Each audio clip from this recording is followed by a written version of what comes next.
All right, welcome to another deep dive. This time, we're diving into, well, it's a tragic incident, really, in Amadora, Portugal. Yeah. A resident named Oder Moniz was shot and killed by a police officer. And, we've got a whole stack of news articles here, not just about the shooting itself, but, about what happened after, all the unrest. Oh, yeah. And then some pretty strong reactions, I guess you could say, from political figures. Yeah. So I guess our goal here, our mission, is to help everyone listening really make sense of all of it. We're going to kind of, unpack the facts, the different viewpoints, try to figure out what the consequences might be. And of course, we want to keep everything as clear and impartial as we can. Absolutely. It's interesting this happened, in just one small area, it seems, but it's really blown up into this national debate. Right. Even made international news. It is. It's pretty incredible how quickly it all escalated. Yeah, I mean, it really does feel like, I don't know, like a powder keg or something. Yeah. Just waiting for that spark. So, right from the start, the aftermath of the shooting was intense. Mm-hmm. I mean, we're talking like cars on fire, a bus driver who is seriously injured. Wow. Even some police officers needed medical treatment, a ton of arrests. Mm-hmm. It's just, it paints this picture of chaos, Oh, yeah. deep-seated anger. This kind of thing, this rapid escalation, I mean, it's often a symptom of these, deeper societal issues. I mean, think about, like, Portugal's history with colonialism, right? Yeah. And the impact that still has on, like, race relations today. Right. These existing tensions are there, this distrust of authority, especially in marginalized communities, it can easily boil over, Situation like this, it's almost... The perfect storm, almost. Yeah, exactly. Yeah. And then, we've got these political reactions that have been, well, I don't know what the right word is. Strong. Yeah, maybe. Strong, inflammatory even. Yeah, definitely. So, André Ventura, he's the president of the Jacob Party, and he actually said the officer who shot Moniz should be commended, not charged. Wow. That's a pretty strong statement. Yeah, and Pedro Pinto, the party's parliamentary leader, he kind of went even further. Yeah, he did. What was it he said? He said, if maybe the officers shot to kill more, the country would be more in order. Yeah, more in order. Yeah. Chilling statement. Right. I mean, what does it even mean for a political leader to say more people should be killed? Right, yeah, it's deeply disturbing. It is. It really raises these serious questions about, what the party's stance is on, like, law and order. I mean, where's the line? And then there's Ricardo Reis, a Chega advisor. He posted on social media, one less criminal, one less voter for the left bloc party. Oh, wow. Yeah. So, legally speaking, statements like these, they could lead to charges. Really? Yeah, things like inciting hatred, disobedience. I mean, imagine if political figures could just, openly call for violence without any consequences. Yeah. That's a scary thought. Yeah, That's a chilling effect right there. Yeah, it is. So there's actually a group of citizens who filed a criminal complaint against Ventura and Pinto. Oh, wow. Yeah, and this includes the former Minister of Justice, Francisca Van Dunham. Oh, wow. Okay. They're saying that these statements are a direct call to violence and a total disregard for the law. It's interesting, isn't it, the makeup of this group, the complainants? Yeah. You've got politicians, commentators, a former Minister of Justice. They're all united in this. They are. It seems like this case has really struck a nerve. Yeah, it has. And there's a petition, a public petition, supporting this complaint that's gotten thousands of signatures. Van Dunham, she said it best, I think, in her statement to the Diario de Noticias. She said, a limit has been reached. No Democrat can fail to be outraged by these statements. My conscience compels me to take a stand against those who take advantage of this climate to make appeals to hatred and more violence. Powerful stuff. Yeah. This really highlights the danger of, that kind of political rhetoric, especially in a situation like this. It's already so tense. Right. It's like, throwing gasoline on a fire. Yeah. It just divides communities even more, erodes the trust in institutions. Right. It can even, directly lead to violence. Yeah. And then social media comes in, it's like a megaphone for all of this. Right. It just amplifies it all. Yeah. Yeah. So it's no surprise that the public prosecutor's office has opened an investigation. Into the statements. Yeah, into the statements made by Ventura, Pinto, and Reis. I wonder what's going to happen with that. So do I. I mean, how likely is it they actually filed charges? Yeah. I mean, this could really shake things up for the Chega Party. It could. It could go either way, right? Yeah. I mean, they could be charged, or the case could be dropped. maybe lack of evidence, Right. or because it's so legally complicated. I don't know. And then there's, parliamentary immunity. Oh, right. That's a factor, too. I mean, basically, lawmakers are protected from certain legal actions while they're in office. Oh, okay. So they can speak freely Uh, without worrying about, being sued or whatever. yeah, exactly. It's meant to, help them do their jobs. That makes sense. Now, Ventura did say he's willing to waive his immunity. Oh, really? Yeah. But even so, these legal nuances, they could still have a big impact on the investigation. So, I mean, does this mean Ventura's above the law or something? Not necessarily, but it definitely makes things more complicated. Yeah, for sure. It's already a tangled web, isn't it? Yeah, for sure. But with all this political back and forth, I think it's easy to forget about, Odair Moniz. Oh, absolutely. I mean, he's the one who lost his life. He is. Amidst all this political noise, it's crucial to remember him, the human cost of this whole thing. Yeah, absolutely. The sources describe him as a father. Yeah. He worked in a restaurant, and he was really trying to turn his life around. It's heartbreaking. Yeah, it is. Yeah. And there's a separate investigation going on into the actual shooting. Right. And, there are conflicting accounts of what happened. Right. So that's what we need to, figure out. That's what the investigators have to do, right? They need Yeah. to be thorough, impartial, Yeah. figure out what actually happened. Was the use of lethal force justified? Yeah. Or was there, misconduct, negligence? We need to look at everything carefully. Yeah. We can't jump to conclusions. Right. Absolutely. Well, let's look at what the police are saying first. Okay.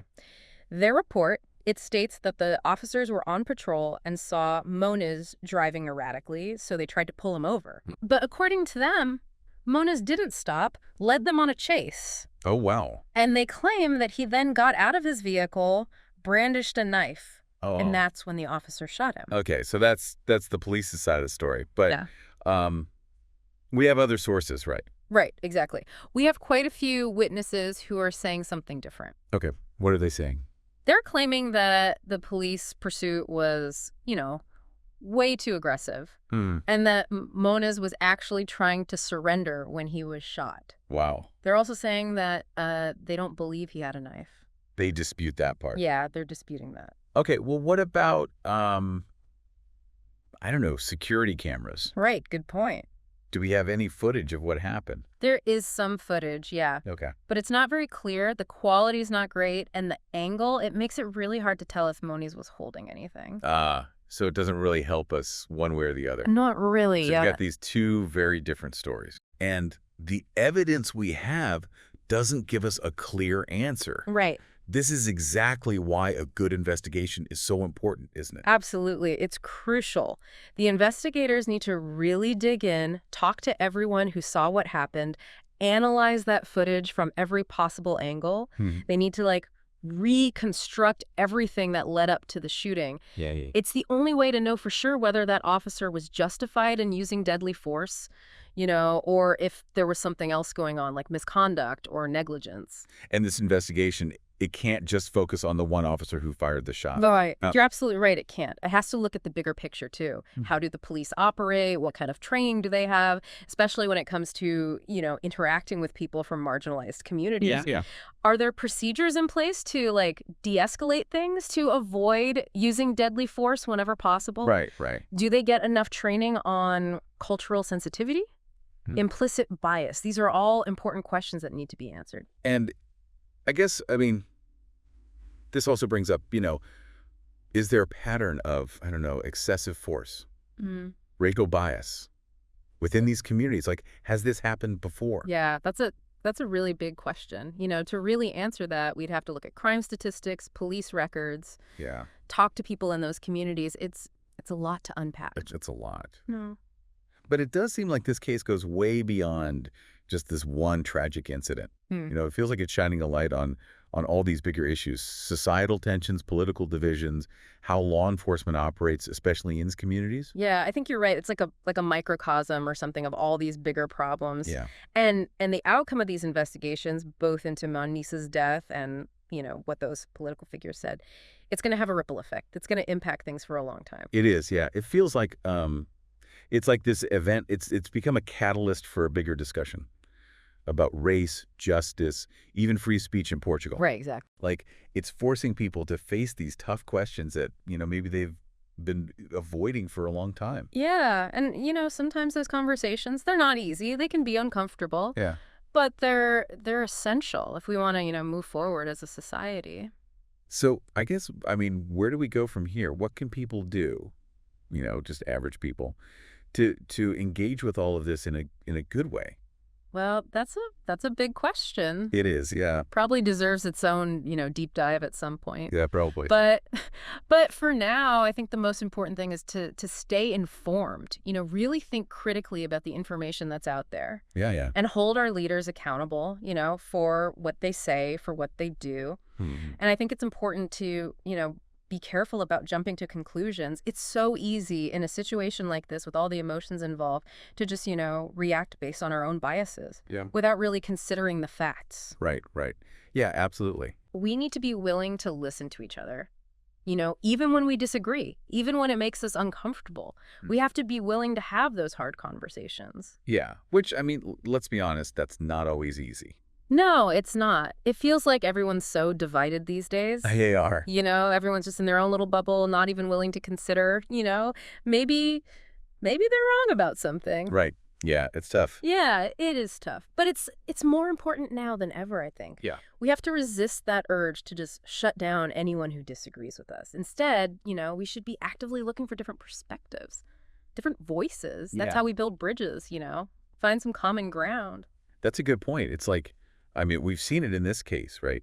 How those inflammatory words, that misinformation, it can have real consequences. It Absolutely. can really hurt people. Words are powerful, Yeah. and we need to use them responsibly. We need to think about the impact of what we say. Right. Right. And we need to hold each other accountable. Yeah. No, I agree. It's tricky, though, because this whole thing also makes me think about, the role of the media. Oh, yeah. How they shape what people think, how they frame these discussions. There's so much information out there, right? Oh, yeah. But how do we know what's true? Right. What's biased? Right, exactly. It's hard to navigate all of that. It is. We have to be, critical consumers of the media. Yeah. We have to remember that different outlets, they have their own agendas, Yeah. their own biases. So it's important to get your information from different places. Look at the evidence. Mm. Really think about what's being presented. And then there's social media, which, it just complicates everything even more. Right. It's amazing for connecting people, sharing information. It is. But it's so vulnerable to manipulation, Yeah. misinformation. Oh, absolutely. Yeah. It can be a breeding ground for, misinformation, echo chambers, even harassment. It's more important now than ever to develop those media literacy skills. Yeah. What do you mean by that? Well, just being able to, really look at what you're reading online, what you're seeing, critically evaluate it, be careful about what you share. Yeah, no, I agree. It's interesting. We've seen that in this case too, right? Social media has amplified everything. It has. Both, the messages of support and the inflammatory stuff. Right, exactly. It's a double-edged sword, isn't it? It is, yeah. On the one hand, it's given a voice to people who, maybe haven't been heard before. Right. On the other hand, it can be used to spread hate, incite violence, create even more division. Right, yeah. So I guess as we wrap up this deep dive, I'm curious, what are your final thoughts? What are the long-term consequences of this whole thing? What kind of impact do you think it'll have on Portugal? I think this case, it could be a real turning point for how Portugal talks about race, about justice, about the limits of free speech. It's forcing people to confront these uncomfortable truths, to really think about power, privilege, accountability. And how the answers to those questions, they're going to shape the future of the country. Right, exactly. It's not just about this one incident.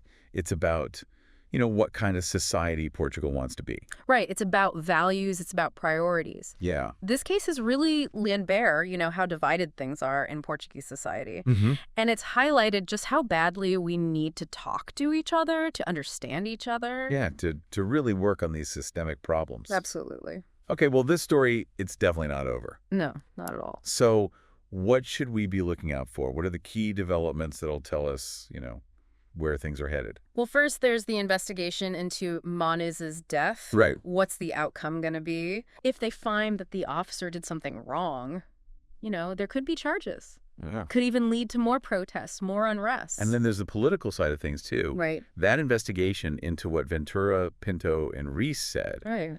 that could really change things for the Chega Party and for politics in general. Absolutely.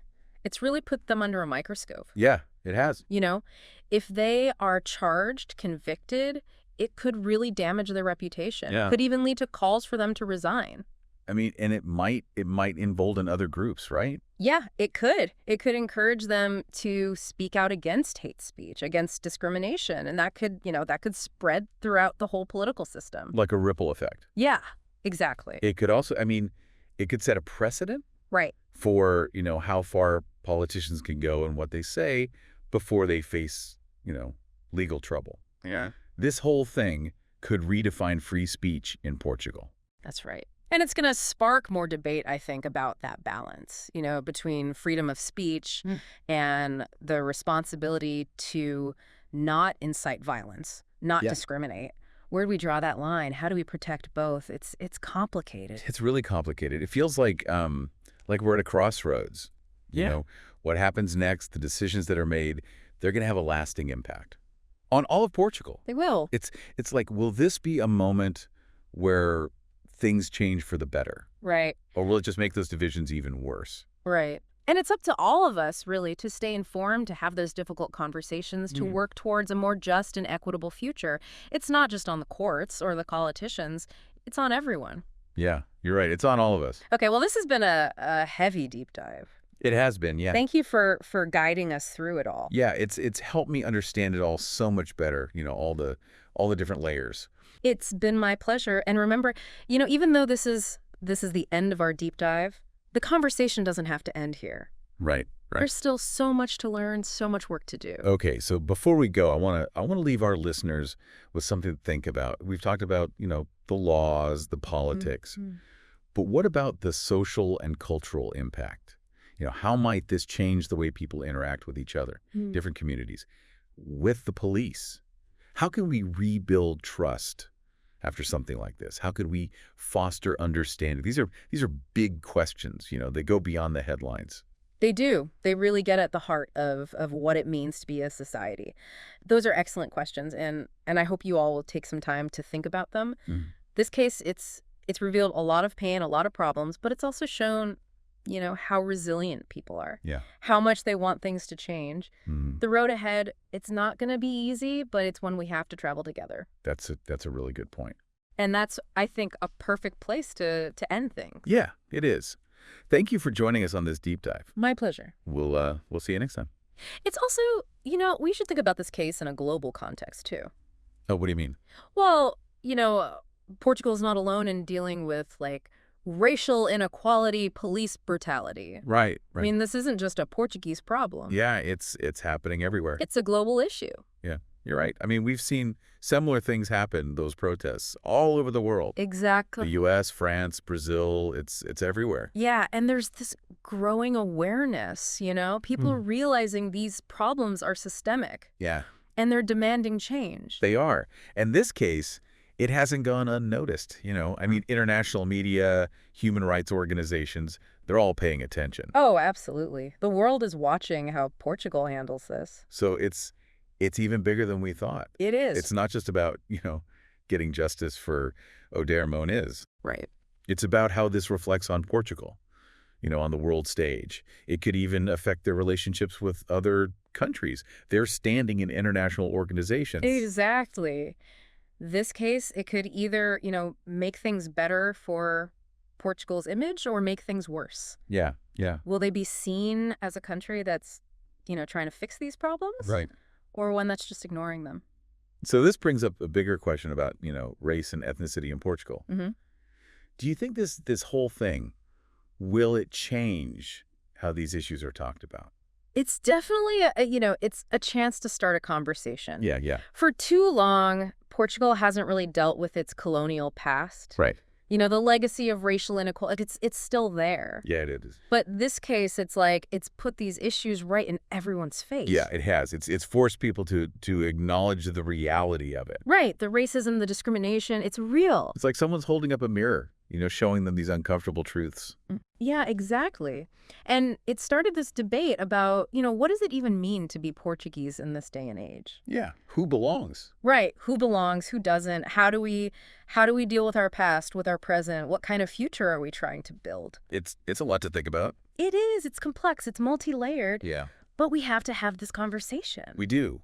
And this tragedy, in a weird way, it's created this opening, hasn't it? Yeah, it has. For people to have these honest conversations, these reflections about, who are we? What does it mean to be Portuguese? What kind of society do we want? That's a really good way to put it. And only time will tell how it all plays out. Yeah. Will it actually lead to real change? Yeah. New laws, different attitudes. We'll have to see. We will. This case, it's left a mark. It has. A big one. It's a reminder of how much work there is to do. Yeah. But hopefully it can be, a starting point for something positive, something better. Right. It all depends on how people react. Individuals, communities, institutions. What are they going to do? Okay, we've covered a lot of ground here. We have. For our listener, what's the one big thing you want them to remember? Yeah. What's the key takeaway from all of this? I think it's that this case, it's not just some isolated event. It's part of something much bigger. There are, societal problems that we can't ignore. Right. We have to do something about them. We all need to, have these hard conversations, face our own biases, and work together to make things better. Yeah, not just in Portugal, but everywhere. Exactly. Everywhere. And remember, even though the news will move on, this fight for justice and equality, it's not over. It's a marathon, not a sprint. Exactly. It takes all of us. Well, thank you for joining us on this deep dive. My pleasure. We hope it's helped you understand this case a little better. Yeah, all the complexities, Yeah. and how important it is, not just for Portugal, but for everyone. It's been great talking about this with you. Yeah, it has. And to everyone listening, thanks for being here. Yeah, thank you. And, keep learning, keep asking questions. Yeah, the pursuit of knowledge, the pursuit of justice, it never ends. That's a good point. All right, we'll see you all next time.